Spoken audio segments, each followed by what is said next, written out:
Minasan konbanwa, Haku desu.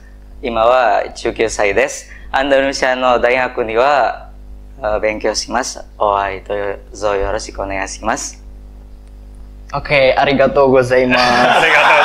Santri itu pasti dikenal sebagai orang yang kuno. Oke. Nggak tahu tentang teknologi itu seperti apa. Emang relate itu. Banyak yang kemarin viral itu kan pada menolak AI, seperti orang-orang yang berkecimpung dalam pekerjaan kreatif, seperti penulis cerita, pembuat ilustrasi, atau pembuat film. Itu kan sekarang sudah ada AI-nya loh. Jadi orang yang nggak mau bayar orang lain itu tinggal memasukkan perintahnya di AI, nanti akan keluar sendiri seperti itu. Otomatis gitu ya Mas ya. Jadi ini sedikit mengganggu pekerjaan orang-orang sekarang. Itu benar-benar sebenarnya AI itu keren ya Mas ya.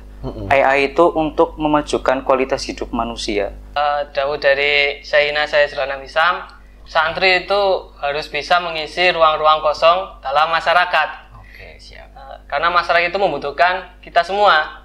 Nah, kalau bukan kita nanti siapa yang ngisi? Nanti orang-orang yang tidak tahu agama yang mengisinya. Jadi kalau nggak belajar ya mau apain? Kalian nanti pelongo-pelongo di dunia ini, nggak berguna.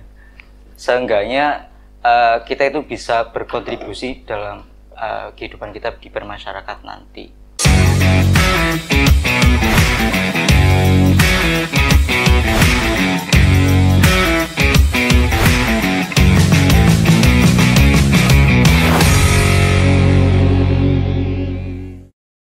Assalamualaikum warahmatullahi wabarakatuh. Halo Sobat Mali, kembali lagi di Mali Andalusia Podcast. Dan sekarang saya sudah ditemani dengan mas-mas narasumber yang tidak kalah superior tentunya. Langsung saja, ini dia Mas Rozi dan Mas Ulhaq. Oke. Apa kabar mas-mas? Alhamdulillah baik. Mas Rozi? Alhamdulillah baik juga. Alhamdulillah baik. Mas Han sendiri gimana? Alhamdulillah baik. Terima kasih. Saya ucapkan selamat datang di Mali Andalusia Podcast. Oke, untuk sebelum kita ngobrol lebih lanjut ya Mas ya, tentang tema yang akan kita bahas pada malam hari ini, yaitu perkembangan AI atau masa depan AI dan peran penting mahasantri di era Society 5.0. Tapi sebelum kita ke ranah situ, mungkin mas-mas narasumber perkenalkan diri dulu, biar teman-teman itu bisa tahu, bisa kenal. Karena ada pepatah bilang, tak kenal maka tak sayang. Oke, silahkan. Mungkin dari Mas Fahrur dulu. Ya, perkenalkan, nama saya Muhammad Fahrur Rozi. Saya dari semester 6 Mahatali Andalusia. Kemudian asal mana Mas? Saya asalnya itu dari Sidarja, Cilacap. Dia di sana. Oke. Hobi mungkin? Hobi. Saya hobi membaca ya. Terus kemudian juga nonton, main game sedikit. Kemudian saya juga kemarin baru sedikit belajar masalah coding dan programming. Oh, ya. Siap. Seperti itulah. Oke, selanjutnya Mas Ulhaq. Ini kelihatannya senyum-senyum dari tadi ini. Sungguh. Silahkan langsung saja. Perkenalkan, nama saya Muhammad Abdul Haq. Bisa dipanggil Ulhaq saja. Oke. Saya dari Mahatali Andalusia semester 4. Mungkin asal dari mana Mas? Saya dari Purwokerto. Hobi saya suka belajar banyak bahasa sih Mas. Oh, belajar banyak bahasa. Mungkin bahasa apa aja yang dipelajari Mas? Bahasa Arab, bahasa Inggris, bahasa Jepang, dan juga Mungkin coba perkenalkan diri dengan bahasa Jepang. Bahasa Jepang ya? Oke, silahkan. Mungkin bisa menghadap ke kamera dulu Mas. Oke. Ini dimulai langsung ya? Langsung. Minasan konbanwa, Haku desu. Ima wa 19歳です。アンダルシアの大学には勉強します。お会いどうぞよろしくお願いします。Oke, arigatou gozaimasu. Yoroshiku onegaishimasu. Terima kasih. Luar biasa sekali ya Mas Fai. Mantap sekali ini. Ini kita langsung masuk ke topik aja ya Mas ya. Ini kan tema yang diobrolkan kali ini adalah masa depan AI dan peran penting mahasantri di era Society 5.0. Mungkin sebelum membahas lebih dalam, apa sih itu AI, Mas? AI itu adalah sebuah mensimulasikan kecerdasan manusia dalam sebuah mesin yang diprogram untuk bisa berpikir seperti manusia dan menentukan keputusan layaknya manusia seperti itu. Jadi AI sendiri itu istilahnya itu mencakup banyak hal. Oke. Terutama itu machine learning. Machine learning. Oke, sebelum itu maaf saya potong, AI itu singkatan apa, Mas? AI itu singkatan dari Artificial Intelligence. Artificial Intelligence. Bahasa Indonesia itu kecerdasan buatan. Oke.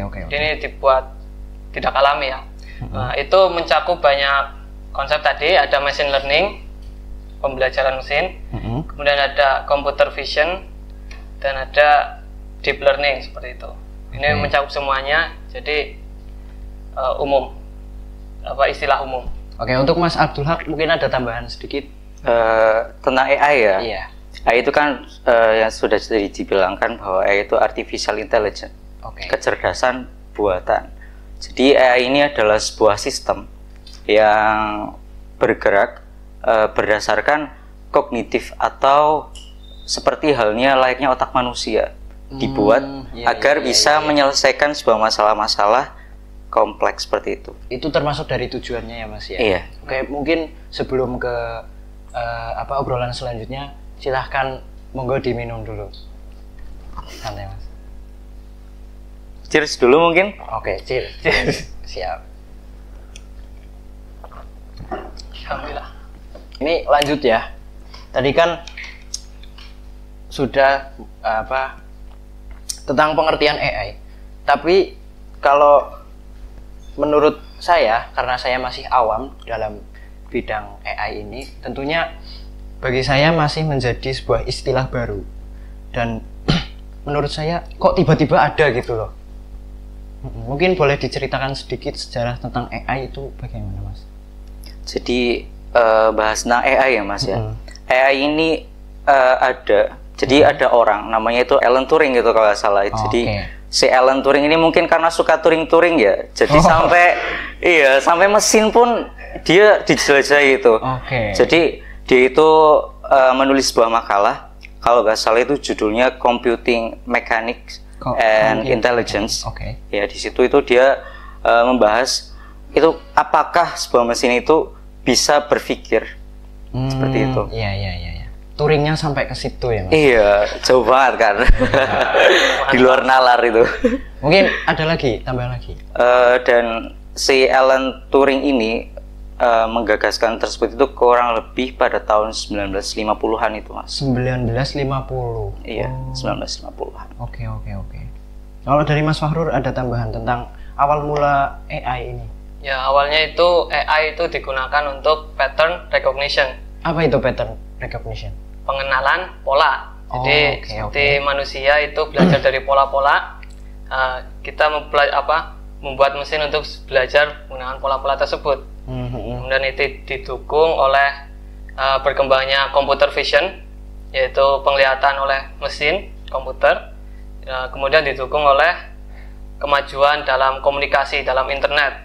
Di awal tahun 2000-an internet berkembang pesat, itu menjadi terkumpulnya banyak data yang nantinya untuk digunakan melatih AI seperti itu. Kalau lihat dari awal mula adanya AI itu juga sudah lama ya sebetulnya ya. Iya. Untuk sampai ke titik ini, mungkin boleh diceritakan sejauh mana sih perkembangan AI untuk saat ini? Untuk AI sampai saat ini ya, Mas ya. AI itu sudah sangat maju. Karena sudah sampai sejauh ini pasti ada banyak sekali data yang telah dikumpulkan oleh AI sendiri. Dan juga pemrosesan data tersebut untuk di masa-masa sekarang ini itu sudah sangat cepat. Jadi kalau kita lihat-lihat saja ya, itu kalau dipraktek-praktekkan di AI itu kita kalau ngetik apa itu langsung keluar seperti itu. Mungkin boleh ditunjukkan contoh, sebutkan contohnya. Contohnya itu ada seperti self-driving car, mobil yang bisa jalan sendiri itu. Kemudian AI, kemudian ada ChatGPT yang terkenal itu, sama Gemini dari Google, itu adalah salah satu bentuk AI. Ada juga yang dalam bidang kesehatan, itu ada AI milik DeepMind, perusahaan dari Google, namanya AlphaFold.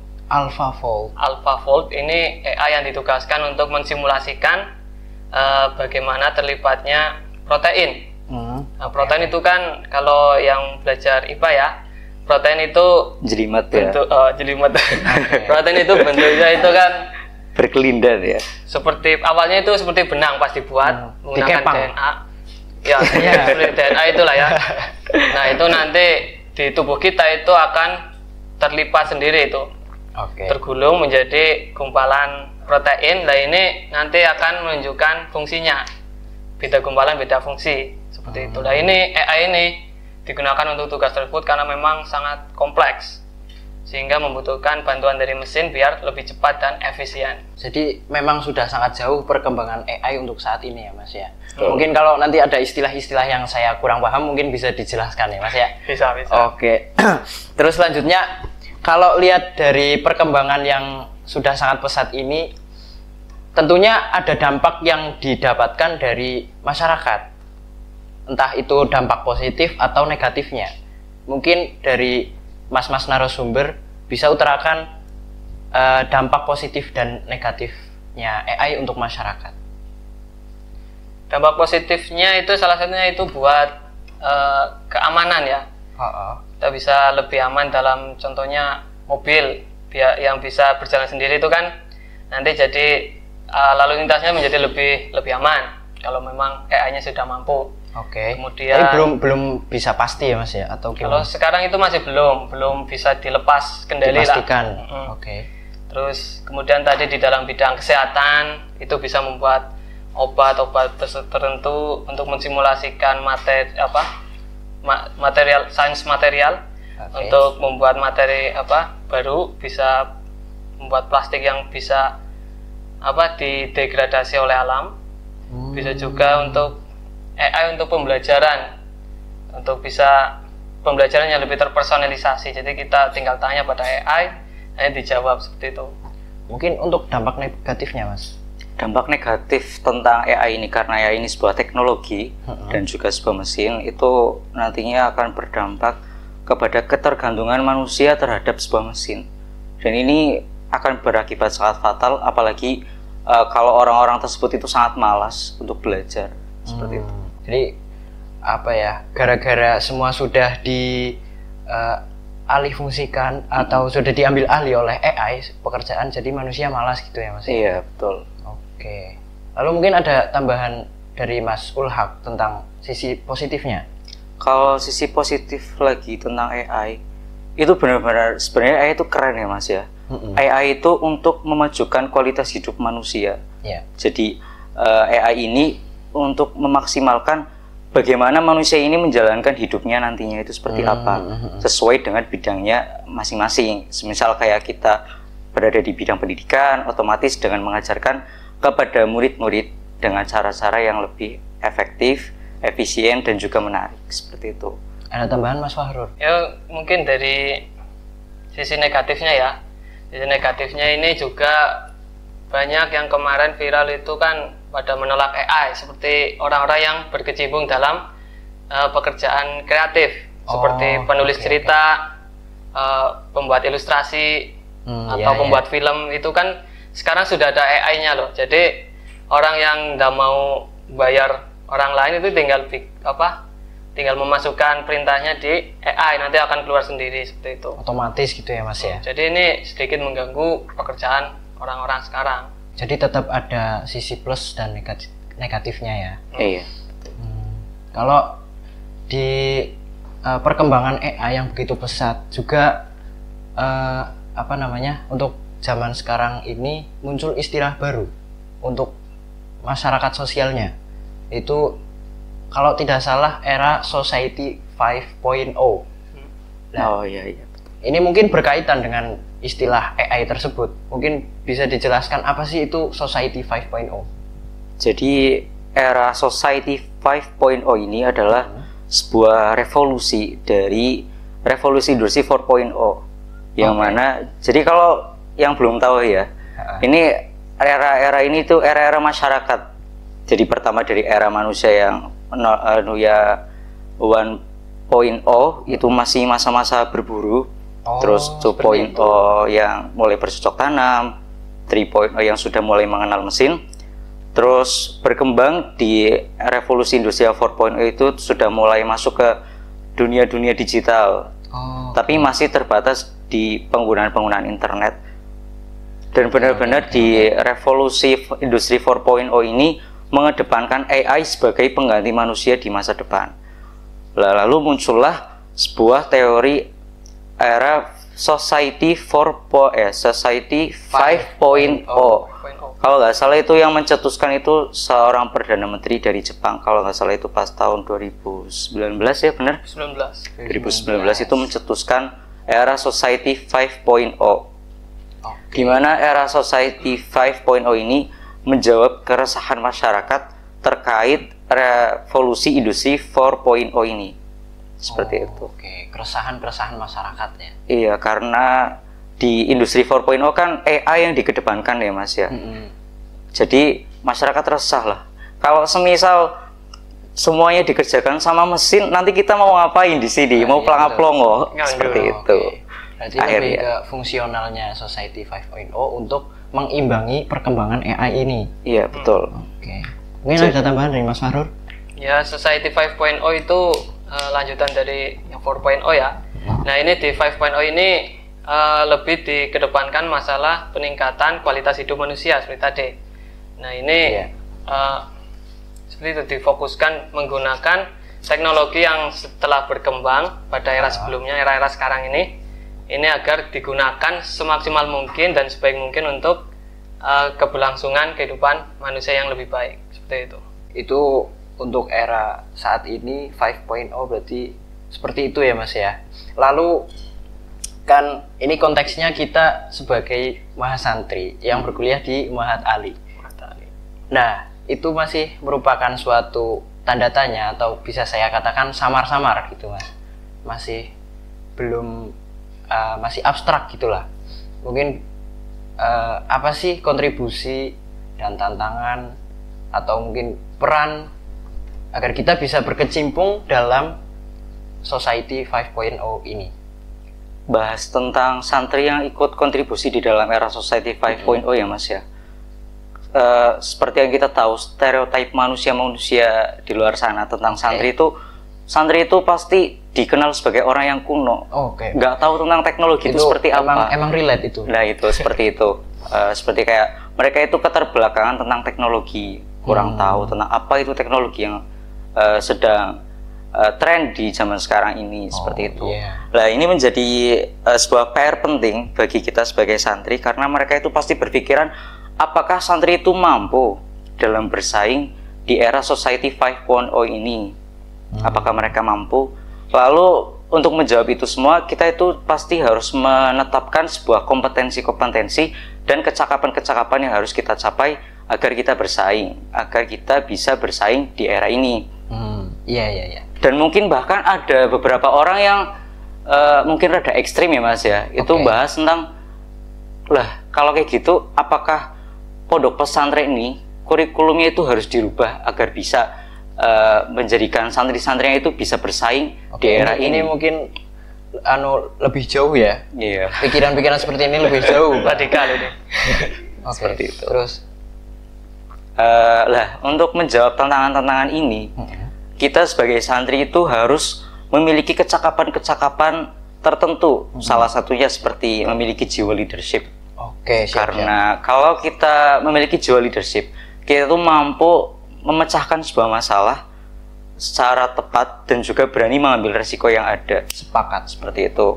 Lalu kecakapan yang kedua adalah language skill atau kemampuan berbahasa. Jadi tidak hanya bahasa Indonesia saja ya. Betul. Jadi kita sebenarnya juga sudah belajar di Mahat Ali Andalus ini sudah ikut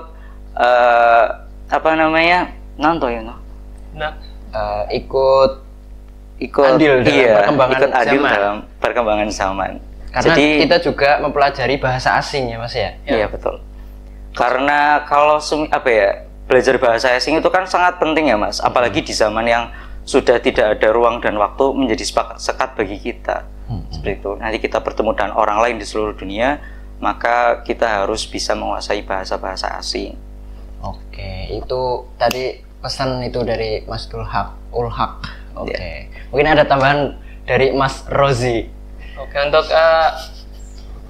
peran Mas Santri. Jadi era Society 5.0 ini, era ini kan era yang modern, penuh dengan teknologi.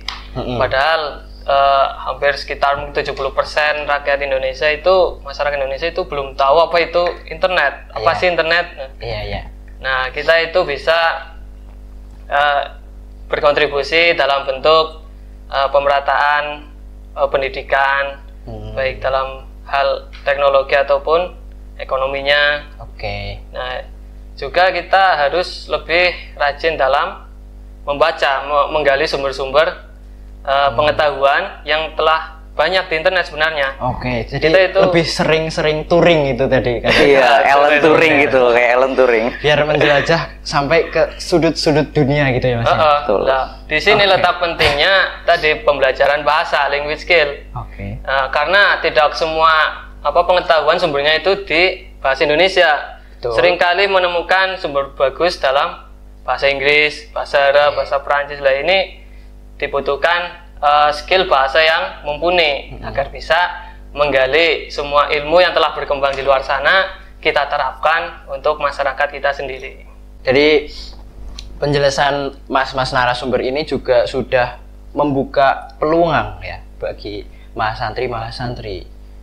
Tentunya dengan belajar bahasa asing kita dapat berkomunikasi, apalagi dengan perkembangan internet yang sekarang ya Mas ya. Pastinya kan ketemu sama orang banyak dari lain negara, itu juga memerlukan bahasa asing gitu ya Mas ya. Seperti itu ya. Juga ada tambahan ini Mas. Kita sebagai santri itu juga harus memiliki kecakapan tertentu seperti problem solving, lalu critical thinking dan juga inovatif serta kreatif. Mungkin boleh dijelaskan itu satu persatu Mas. Yang mana nanti ini juga bisa menjawab tentang kalau ada orang-orang yang berpikiran apakah pondok pesantren harus merubah kurikulumnya. Seperti itu. Jadi di dalam pondok pesantren kita itu belajar yang namanya sorogan, musyawarah dan lain-lain sebagainya. Ini benar-benar sesuai untuk menumbuh kembangkan setiap santri-santrinya dalam memenuhi kecakapan-kecakapan ini. Seperti masalah tentang problem solving ya Mas ya. Problem solving itu kan cara memecahkan sebuah masalah. Kita sudah terbiasa musyawarah. Itu sudah pasti kita bisa kita itu terlatih dalam memecahkan sebuah masalah. Terlebih di dalam basul masail atau musyawarah tersebut, kita juga diuji agar kita itu memiliki berpikiran yang kritis. Ini critical juga langsung critical thinking itu langsung terjawab. Dan critical thinking itu juga enggak didapat dari musyawarah tok, itu enggak. Tapi juga bisa didapat dari belajar sistem sorogan itu loh. Sorogan itu kan kita yang baca dan kita yang menyimpulkan nanti seperti apa, seperti itu. Jadi kita benar-benar didukung untuk belajar berpikir kritis. Kalau untuk terkait kecakapan inovatif dan kreatifnya itu sudah tidak bisa gak usah ditanyakan lagi lah. Namanya santri itu pasti kreatif ya Mas. Ada aja idenya. Iya, sampai buat podcast juga ada gitu. Siap. Ini Mas. Ini terima kasih atas tadi ngobrolnya banyak banget ini. Jadi saya sebagai orang yang awam apalagi di bidang teknologi itu menjadi sebuah ziyadatul ilmi yang banyak bagi saya, dan juga tentunya buat teman-teman semua yang sedang menonton, apalagi tentang tips untuk menghadapi zaman sekarang, yaitu harus mempelajari bahasa asing. Dan juga santri itu sebetulnya sudah siap ya Mas ya? Sudah. Seperti apa yang Anda katakan tadi, ada problem solving, critical thinking dan inovasi. juga inovatif. Oke, untuk sebelum kita ke closing statement, pertama saya ucapkan terima kasih atas kesediaan waktunya datang ke Mali Andalusia Podcast ini. Ya. Dan yang mana dengan datangnya panjenengan semua, Mali Andalusia Podcast ini dapat berkembang. Amin. Selalu memberikan informasi-informasi edukatif bagi sahabat Mali semua dan tentunya mendapat berkah. Amin. Oke, tapi sebelum saya tutup ya, Mas Ulhak dan Mas Rozi, mungkin ada pesan atau motivasi nih buat sahabat Mali. Oke, mungkin dari Mas Rozi Mas dulu Rozi ya. dulu. Oke, untuk teman-teman semua tetap semangat untuk belajar. Jangan hanya belajar pada prodinya masing-masing ke Sobat Mali. Kita juga harus membentangkan sayap kita untuk bisa meraih semua, melebarkan wawasan kita dalam semua bidang, baik itu bidang teknologi, ekonomi atau hal lainnya. Itu kita harus tetap semangat untuk terus belajar, karena sumber pengetahuan itu sudah banyak tersedia, tinggal kitanya saja yang mau mengambilnya atau tidak. Oke. Juga saya mengucapkan terima kasih telah diundang di sini. Sama-sama. Untuk Mas Has, untuk para kru. Oke. Semoga acara tetap berkah. Amin. Terima kasih Mas. Oke, siap. Ya, seperti itu. Oke, cukup. Oke, silakan. Sekarang Mas Ulhak. Kalau pesan saya untuk sobat-sobat Mali di luar sana ya, yang penting belajarlah. Karena apa ya, di era yang sudah sangat maju ini, kalau nggak belajar ya mau ngapain Mas? Nanti kalian semua jadi oh itu nanti di bip ya Mas ya, itu jangan sampai sensor itu. Oke. Iya, itu kalau apa? Mungkin sharing, kalau dalam istilah kami itu botol namanya Mas. iya, apa itu botol? betul. Bocah. Iya, itu bener banget itu ya. Jadi kalau nggak belajar ya mau ngapain? Kalian nanti pelangap-pelongo di dunia ini, nggak berguna. Seenggaknya kita itu bisa berkontribusi dalam kehidupan kita di bermasyarakat nanti. Jangan apa-apa, udah ada yang lain, udah ada yang lain, seperti itu. Oke. Udah ada AI. Oh iya. Udah ada AI. Oh iya. Nah, itu juga sedikit menyinggung masalah itu ya. Dawuh dari Sayyidina Sayyidina Wisam, santri itu harus bisa mengisi ruang-ruang kosong dalam masyarakat. Oke, siap. Karena masyarakat itu membutuhkan kita semua. Nah, kalau bukan kita nanti siapa yang ngisi? Oke, Nanti betul, Bang. orang-orang yang tidak tahu agama yang mengisinya. Nah, kita sebagai santri itu sudah tugasnya untuk mengisi ruang-ruang kosong tersebut agar yang melakukan hal yang tersebut adalah orang-orang yang tahu akan agama, sehingga nanti masyarakat akan lebih maju lagi. Oke. Seperti itu.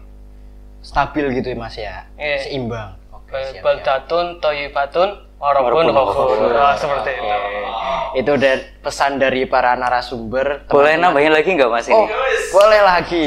Boleh ya. Boleh, Jadi silakan. ada kutipan dari John Dewey. John itu, Dewey? Iya, John Dewey. Nggak tahu sih baca itu gimana, tapi tulisnya itu DEWEY. John Dewey mungkin bahasanya, atau John Dewey. Mungkin atau- kalau domisili Jawa, Dewi. Iya, John Dewey itu bilang bahwa pendidikan itu bukanlah untuk kehidupan, tapi pendidikan adalah kehidupan itu sendiri. Seperti itu.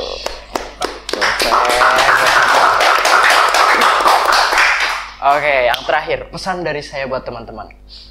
Catat semua tadi yang sudah dijelaskan oleh para narasumber kita yang superior tentunya. Dan mungkin kalau dari pembahasan kami ada hal-hal yang mungkin bertolak belakang dengan perspektif teman-teman semua, bisa didiskusikan di kolom komentar. Dan yang terakhir dari saya, jangan lupa subscribe channel Dema Amali dan channel Mali Andalusia Podcast. Sampai ketemu di episode selanjutnya. Ilaliko. Wassalam.